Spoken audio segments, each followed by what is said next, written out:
Hi everyone, welcome to Dr. Pillai's Millionaire Yoga Talk Show. My name is Elaine, I'm also called Mohini, and I'll be your hostess today. It's so wonderful to have people joining us from all over the globe today. We've got people with us in the wee hours of Asia, and we also have people with us in our studio audience here in beautiful San Diego. So this is our first live talk show, and it's truly a once-in-a-lifetime opportunity to experience Dr. Pillai and his teachings and techniques in this very informal format. It'll be interactive as well. And we've also got special guests who will share about their incredible life changes. And all of this is happening on a very special day. According to Vedic astrology, we're in a span of time that gives money miracles. And today itself is a doubly powerful wealth energy day. So today is the perfect day for Dr. Pillai to share an introductory training on millionaire yoga. It's a process that he's created to put money back in the hands of spiritual people.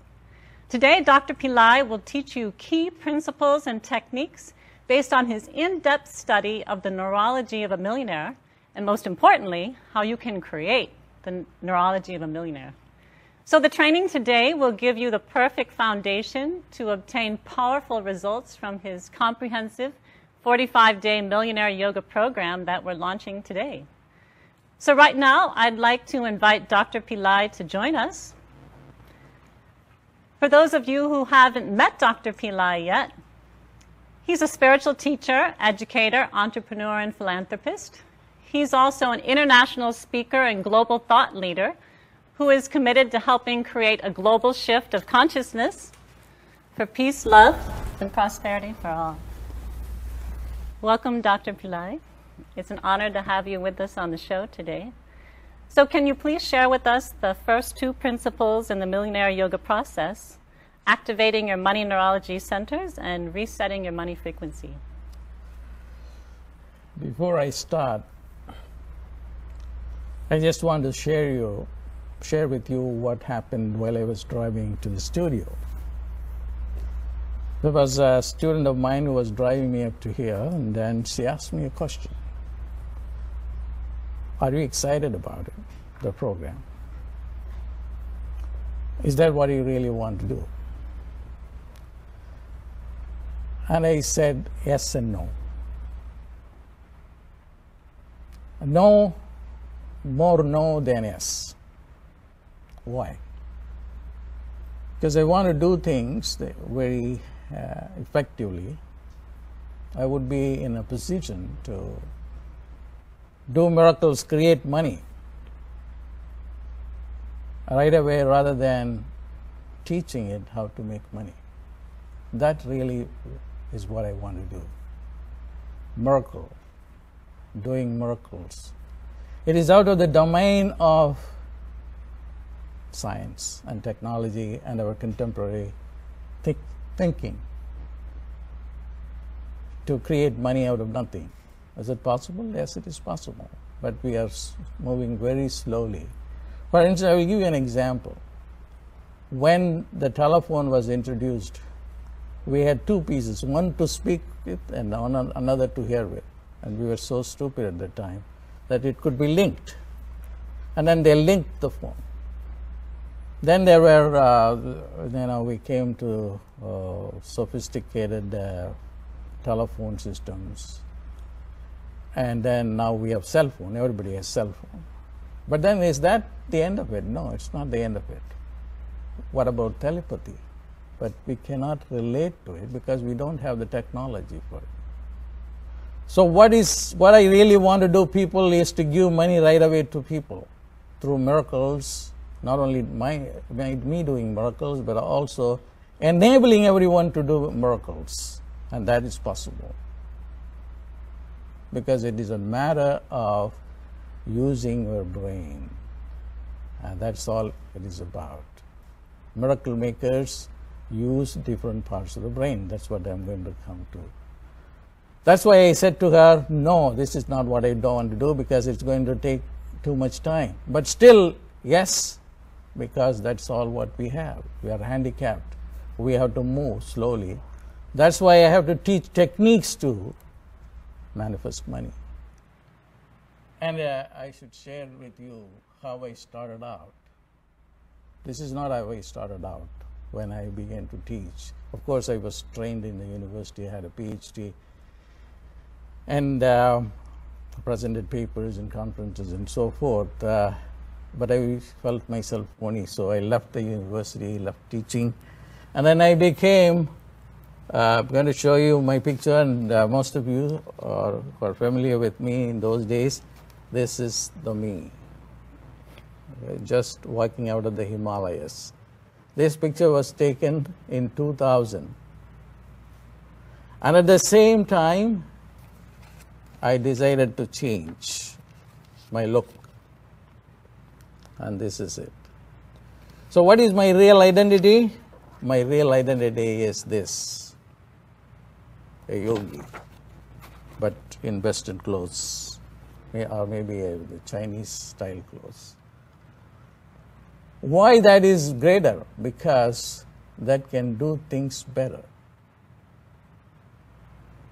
I just wanted to be available to an audience that would not judge me for being a guru. So I just wanted to switch my model and then began to teach. I will give you another example. And I was invited by the president of a research institute. He was fascinated by my teachings. And then just before dinner, he went in and then checked out my websites. And then they saw, and he happened to see my statue drinking milk. Oh my God, I wanted to cancel the meeting with this guy. He is cultic. And he shared it with me during the conversation. And I told him, everything is cultic. Even science is a cult. But it has wide acceptance. And that's what it is.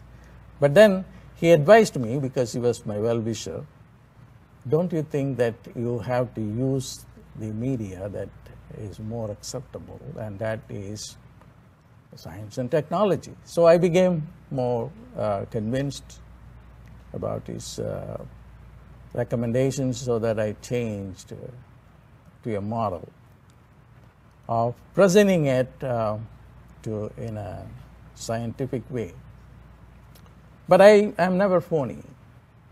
So I am at a point where I seem to agree more with Einstein, the greatest scientist ever lived on the earth plane. Einstein once wrote a letter to his friend about science and religion. He said, religion without science is blind, and science without religion is lame. And that idea went deep into my heart. That's exactly the right thing. So we have to merge the two. Then we can bring a methodology, a module that will be useful for all of us. So that is my methodological orientation. All my presentations today are going to be geared to that, to incorporate science into metaphysics, the science of miracles. Now, and that takes care of my initial introduction. Now the program is Millionaire Yoga.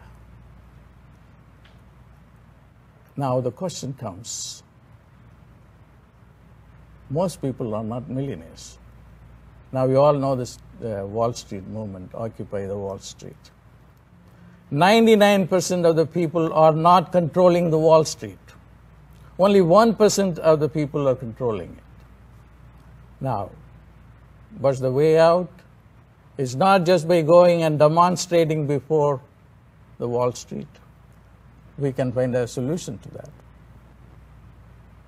Does anyone have a solution for this? No one. The politicians don't have a solution for it. Democrats or Republicans, they don't have a solution for it. The economists, they don't have a solution. Then who has a solution? The individual has the solution. Every individual has the potential. And every individual, if he makes up his mind, or if he tunes his brain, because mind is a very vague term. But when I talk in terms of brain, which I will come to in a moment, we are more concrete.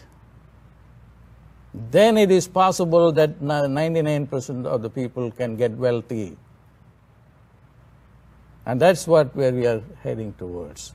And that's what it is closest to my heart.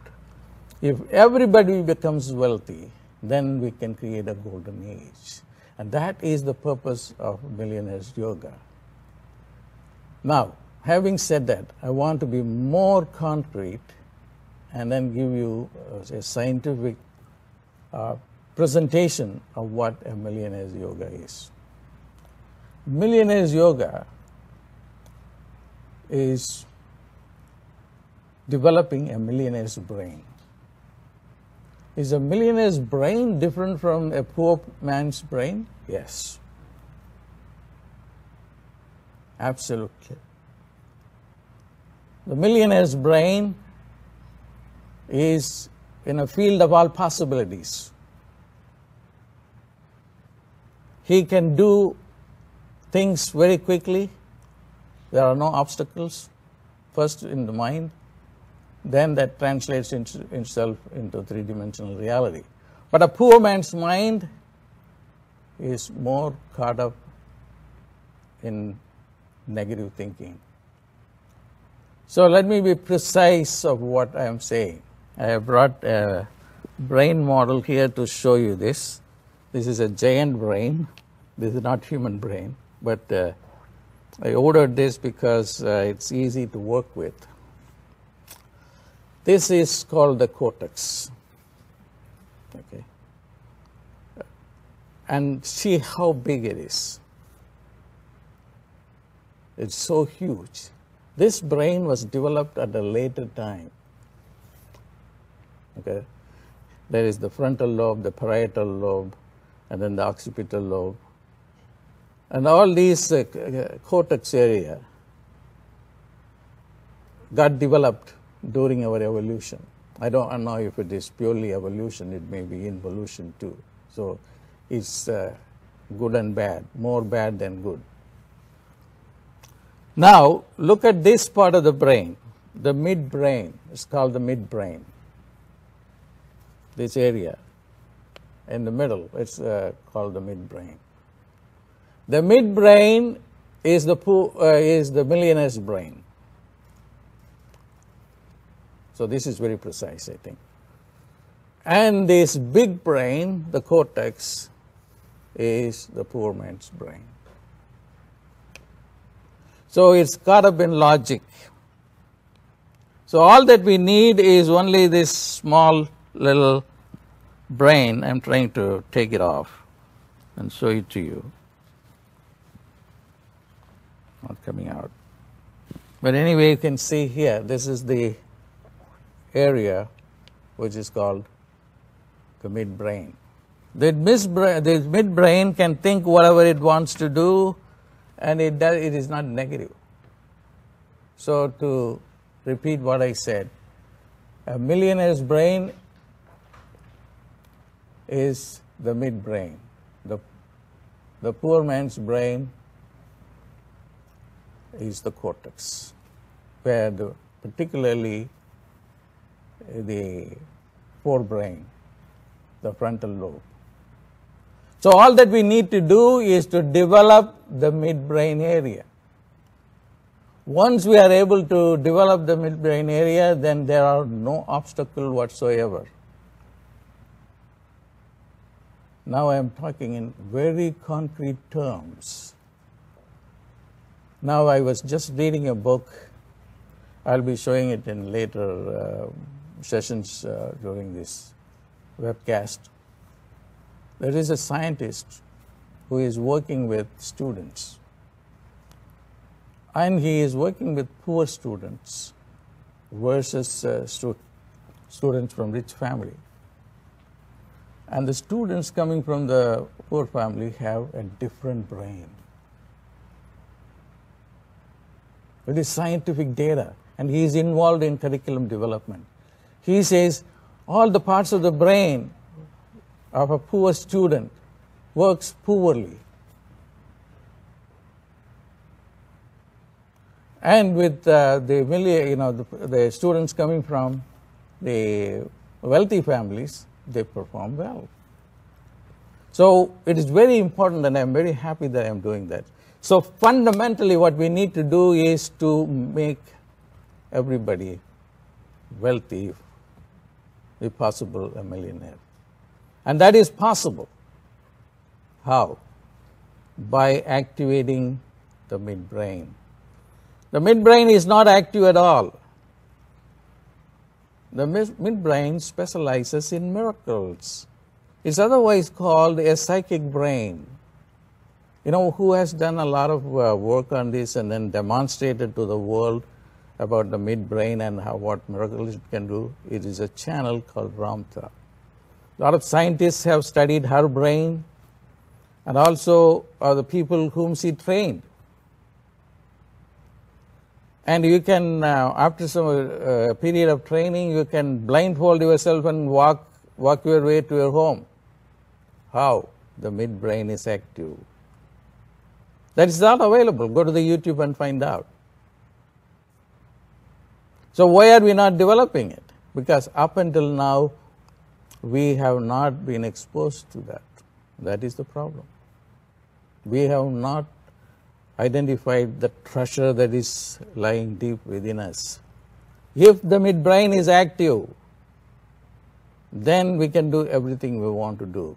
Because the midbrain can shift dimensions, shift time, space and time will shift if we go to the midbrain.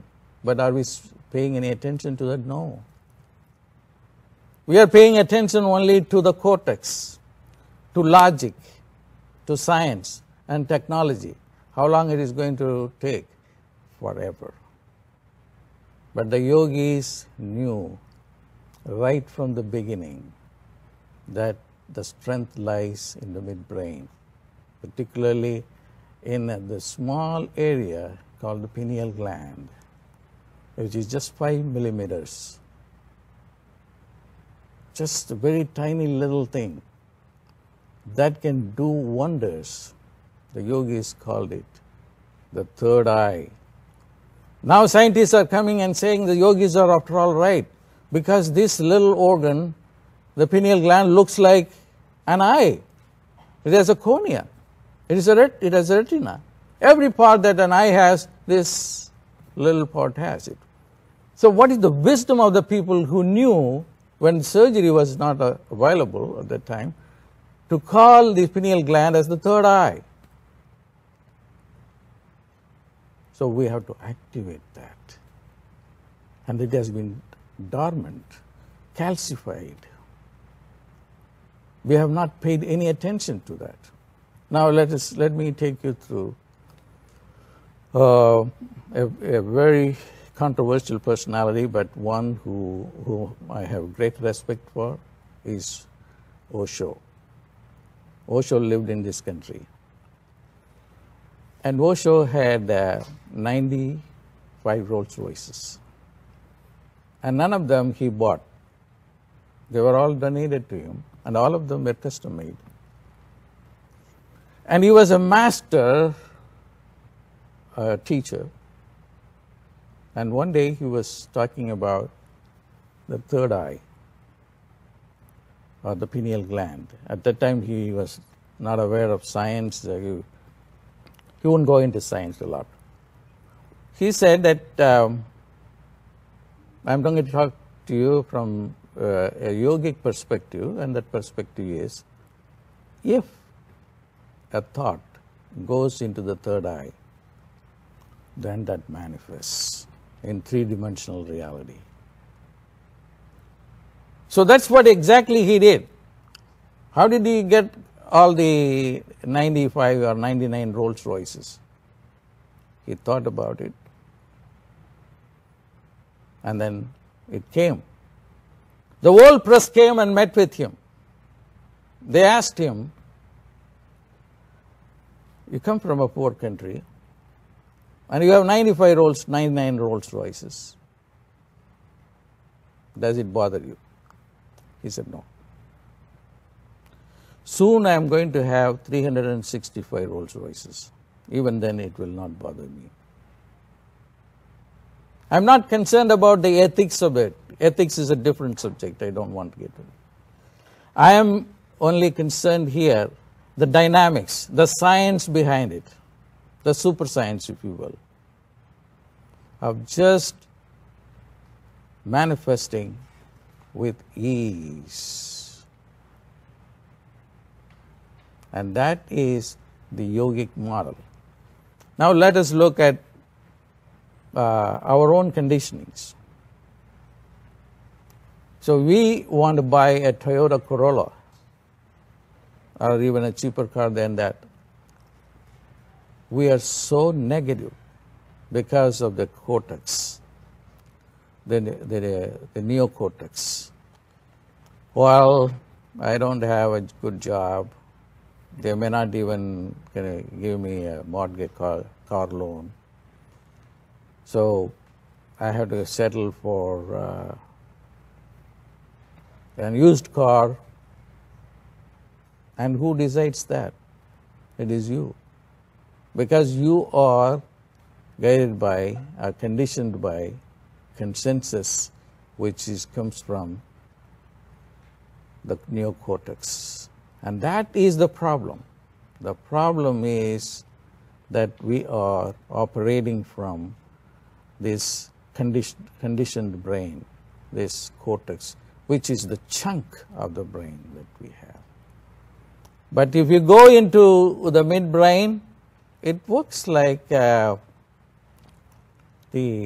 infrared. The infrared is a miracle. You want to open your TV, you just open your TV from here. Or you open your car, you do it from here. It's all infrared. Now this midbrain can work with infrared. That is how it is able to manifest things. So we have hope finally that by training the brain, I don't even want to use the word mind because that's a very vague term. But when we talk about brain, it's more concrete because each part in the brain is function specific. Whether it is the frontal lobe or the parietal lobe or the occipital lobe or the temporal lobe, they are specific, of course, dominantly. They process other things too. But they are specific, function specific, just as the pineal gland is. And this is what we have to know. If I have the ability to put the money into education, I would give this education a top priority and then help people to develop their pineal gland. I want you to go to the Google or YouTube search and see pineal gland, David Wilcox. He talks a lot about the pineal gland and also the historic background or the background from the yogic tradition also of the pineal gland, which is the third eye. So that is the first step that we have to know. So here what I am doing I am following my own model, merging science and religion, or science and spirituality, because religion is a more controversial term. Now having said that, and I don't want to stop you with just giving you a theoretical framework, I just want to give you a practical approach, a practice, if you will. Now where is the third eye? The third eye is simply not the pineal gland. It is the pineal gland is the equivalent of the third eye within the physical body. The third eye is in the subtle body. Now we cannot see the subtle body because we don't have the ability to do so. But every part of the subtle body has its correlate in the physical body. So the third eye is linked to the pineal gland. Now, it's very interesting. in the usual representation, they put the third eye in between the two eyebrows somewhere here. And if you put a rod through this spot, it will go and directly hit the pineal gland. And how did they know it? They knew it not through any surgical process, but through intuition. Just as I said, there is no need for our eyes to go home, provided if our midbrain is fully active and it will take us wherever we want to go. So the first practice that I'm going to teach you, and I'm very happy to do that. Forget about the philosophical garbage. Philosophy is never going to bake bread. Okay, you can go and read and read and read and read and read. That's why I said, am I interested in doing this course? I said no, because it is time consuming. Because all the time that we have, we should able to focus on practice, on meditation. So I'm going to teach you now how to do that. Now close your eyes.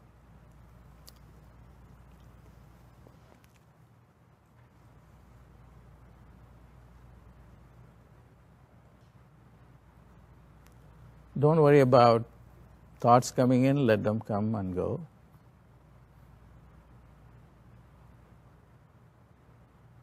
Thoughts are your guests.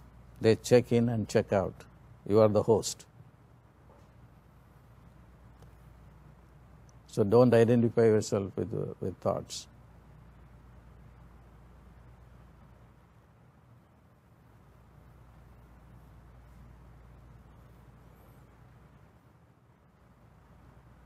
Just put your attention in between the two eyebrows. When you put your attention in between the eyebrows, it will directly go and hit your pineal gland.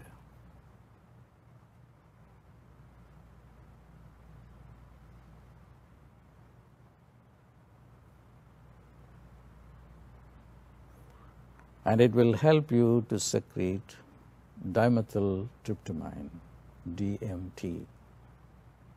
You don't have to worry about all that. Just focus on the third eye that is in between the two eyebrows. So what is happening as you do this practice, your pineal gland in the physical body and the third eye in the subtle body are simultaneously activated.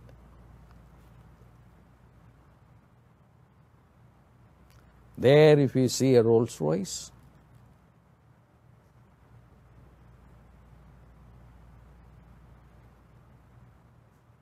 that Rolls Royce will manifest.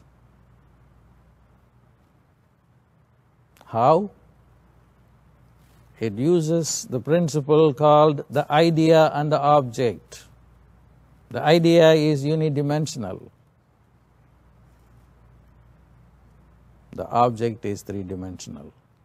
One cannot exist without the other. In Sanskrit, they say that name and form are linked together in a mysterious way. Who has the secret? Not the humans, but the divine beings. Angels have secrets. Name and form, they are one and the same. So as you begin to see the Rolls Royce in your third eye, you have planted the seed. Soon you are going to see that in three-dimensional reality. That is as simple as this. So now look at this model and contrast with the model you have in which Rolls Royce is completely inconceivable. given the state that you have no money, you have no good job or no resources. So forget about all that. Just put your attention on the third eye and then see the Rolls Royce. You can do whatever you want to do. It's not necessarily Rolls Royce. It's not your priority. Maybe you have a very humble priority, maybe like a Toyota Corolla or a small house, a townhouse, or whatever you want to do.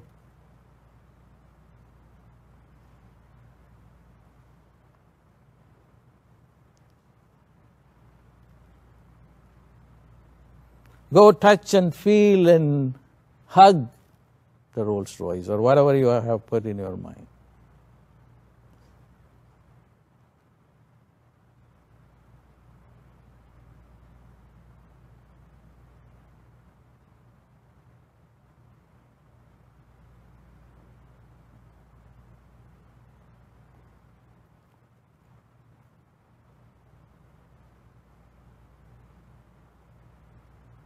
This is what the yogis do. The yogis, when they want to manifest, they don't go get a job or get a business. They just want to manifest just by thinking. It's called Siddha Sankalpa in Sanskrit. The moment you think, and it is manifested. It's called thought manifestation in English. Siddha Sankalpa is Sanskrit. Thought manifestation. You manifest your thought. And how soon? It depends upon how hard you work on this project.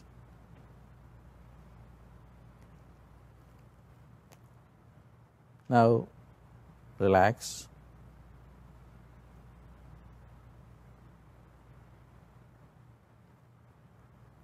And slowly, slowly come back to yourself.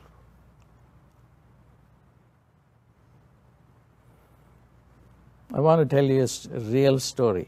There was a cameraman who was working on me, and he was filming me, and I was teaching a manifestation technique like this.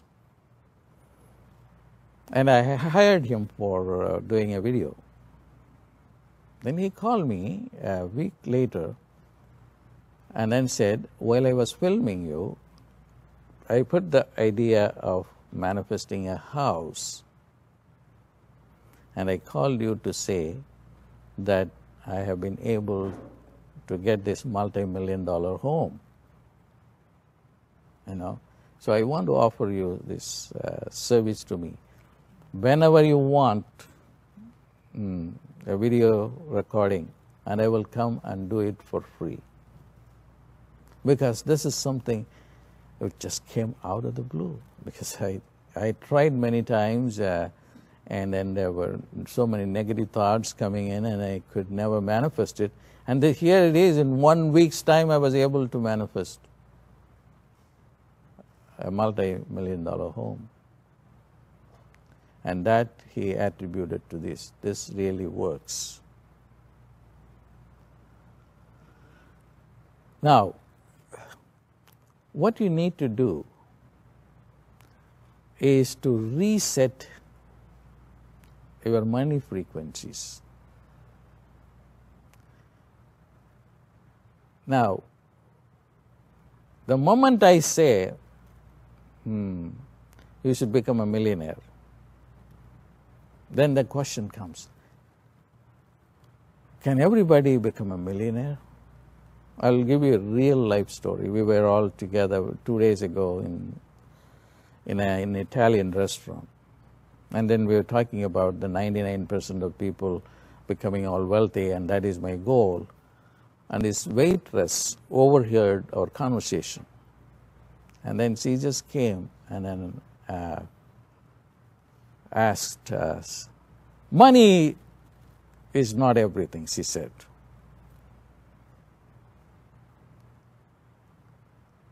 And the moment I heard this observation from her, and I told her, look, why do you say this? Don't you need money? Then where does this thought come from? So deep down, we have a conditioning. That is true for every culture, every tradition has an antipathy, a negative attitude towards money. They put God on one side and money on the other side, as if God is inimical to money. But I tell you, money is not evil. Then what is evil? Lack of money is evil. We have to completely reorient ourselves to a new philosophy. Then only the 99% of the people can control the White House or the Wall Street. And look at the race in the White House. What's happening? Everybody at least needs $1 billion to run for election. If you don't have the money, you don't win. That's as simple as that. Although we are very phony in our attitude towards money, and that has to stop. God simply doesn't care whether you drive a Mercedes-Benz or a Rolls-Royce or a Toyota Corolla, or you borrow the car from your mother or walk to wherever you want to go or take a bus. It's not His business. Don't link God to any of this. That is your mind saying positive things or negative things towards money. So you have to really reset that mind. And how do you do it? As I said, I don't like to use the word mind. I have no other way but to use it. But to be precise, you have to use the midbrain. You have to use the infrared frequencies. You know the infrared can do miracles. That's what I said, that I am more interested in miracles rather than wait forever. Time is an illusion. This is what Einstein said. I know that past, present, and future are illusions. But the problem is, that is what I see. And he called it as persistent illusion. This is his own words. I know I have equations for that. I can mathematically prove it, but I cannot prove it in real life. Einstein was, in his previous birth, Bogar, a Siddha in southern India. And the Siddhas, it is not a matter of equation. Time is an illusion is not a matter of equation. It is a matter of real life. They can close their eyes and then go into a different dimension where space changes, time changes, because space and time are continuum. And we didn't know that until Einstein. Newton didn't know about that. He thought that there were absolute categories, time and space. So everything changes once you know how to work with your midbrain, the pineal gland. So what you need to do is reset your brain. And that is very important. Reset your brain.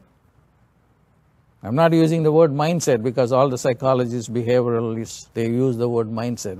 I don't know what that means. You can go on saying that affirmation. Not that they don't work, but they are not as good as going into the midbrain and trying to understand the infrared. That is more tangible. That's what we have to do. So we have to go to the midbrain. We have to go to the pineal gland and activate that. Now, can everybody become a millionaire? That's a question that everybody wants to ask. Honestly speaking, most people will have problem with that. I will come back to this in my subsequent presentations. Why do they do it? When I talk about desire down the road. But now I have to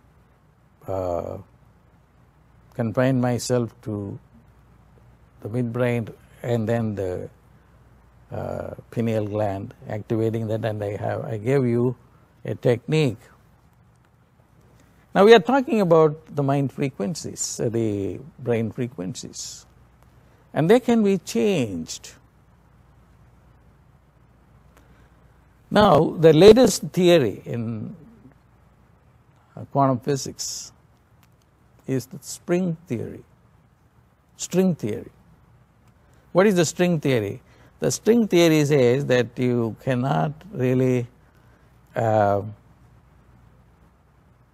stop analyzing your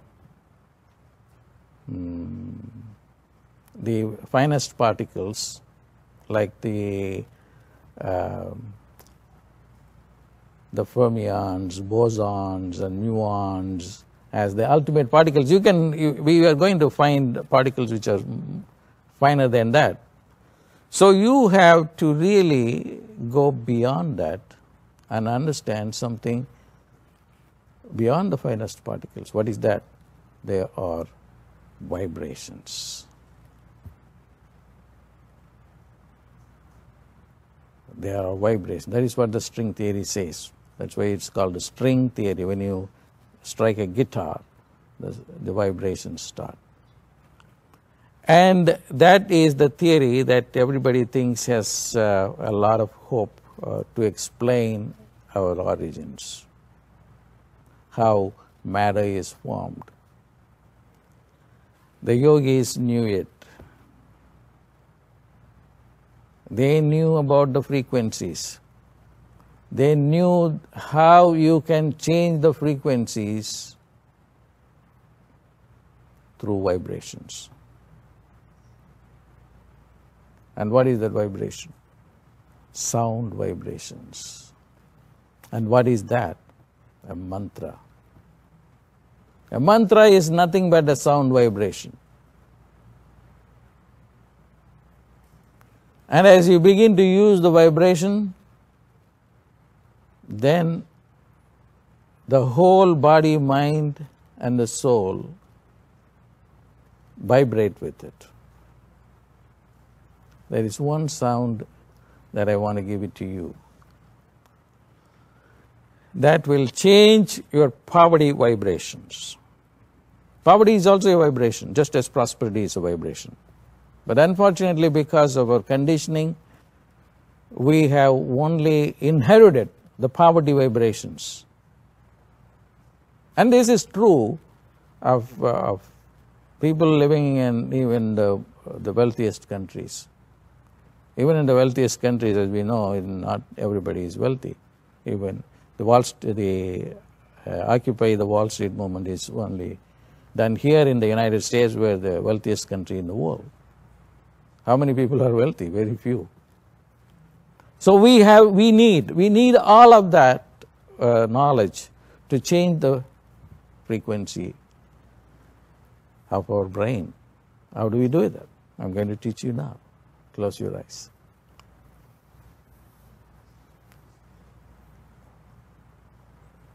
Feel the entire brain.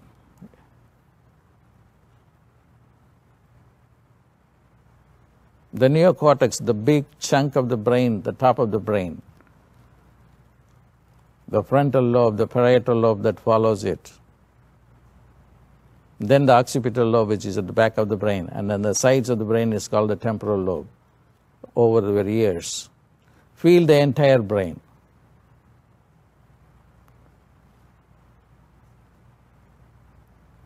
And remember the midbrain also that I showed you, that is right in the middle of the two hemispheres.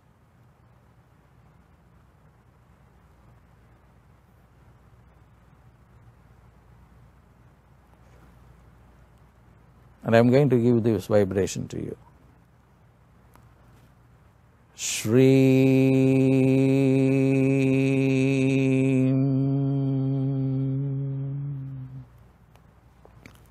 S-H-R-E-E-M.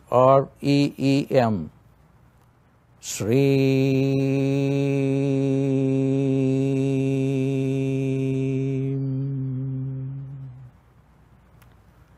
Shreem.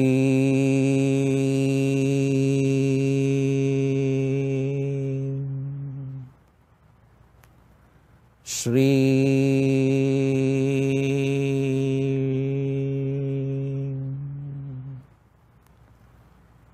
Shreem.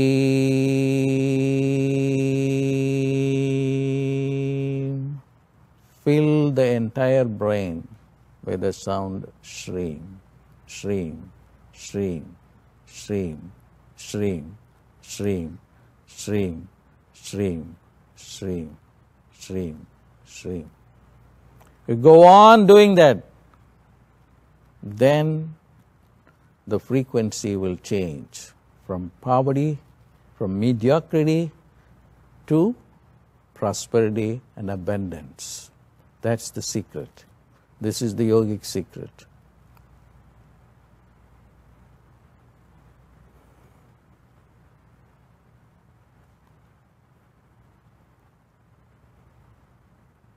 Shreem, shreem, shreem, shreem, shreem, shreem, shreem. I can talk for hours together on how shreem works, how the sibilant shh can affect your brain and what it means, but all that is not necessary. What is necessary is just use the sound.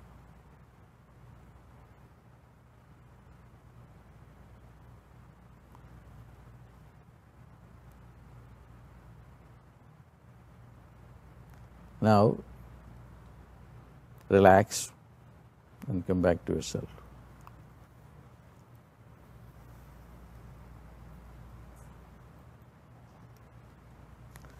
Okay, these are the first two meditations that I wanted to introduce you. The first one on the third eye, in order to manifest, put your things in the third eye and manifest. And the second one is changing the frequency of the brain. There are more to come when I will reveal more secrets to you. So as I said, my goal in life that gives me meaning for my existence is that everybody can be abundant. The 99% of the people can really occupy the White House, when that is heaven on earth. That is totally heaven on earth. So we have to do it on a practical level, and these techniques are practical. I have used them, and I have given to people who have used them, who have been benefited by it. I have tested them, so they do work. Okay. Again, I will come back to you with more teachings during this session. I'm very happy to do this, and I feel very fulfilled today to do this program where globally people are being benefited. Okay. Thank you, Dr. Pillai. It's fantastic to have this first experience of the millionaire mind, and I don't know about the rest of you, but I felt like I was elevating above the set. So thank you, and we look forward to your next appearance on the show. Okay.